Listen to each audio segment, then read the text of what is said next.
എനിക്ക് ജയ് വിളിക്കാൻ ഫാൻസുകാരെ നിർത്താമെന്ന് പറഞ്ഞിട്ട് ഒരുത്തനെയും കാണാനില്ല. എന്താ പ്രശ്നം? അവർ തമ്മിൽ കൂട്ടായി എന്നെ പഠിപ്പിക്കാൻ വെറുതെ പറഞ്ഞതാ. മാധവൻ ഇപ്പൊ കൊല്ലും കാണാൻ വരുന്ന തൊപ്പി അവൻ നാറിയാണ്. ഇന്നലെ ഞാൻ തൊപ്പി വിളിച്ചപ്പോ അവൻ പറയണം തൂറിക്കൊണ്ടിരിക്കുക. വിട്ടവളി ആന പിടിച്ചാ കിട്ടൂ. പിന്നെ അവന്റെ മലഞ്ചേക്കിയിലല്ല എന്റെ പരിപാടി.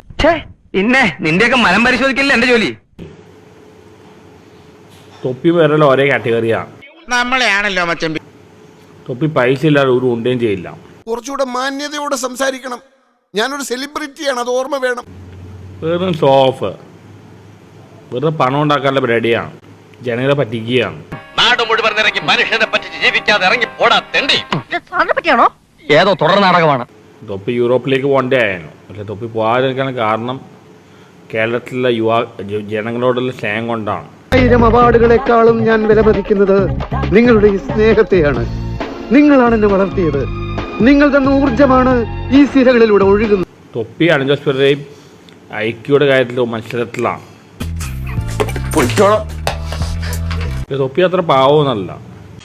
തൊപ്പി ഒരു നിഷ്കളങ്കമൊന്നല്ല.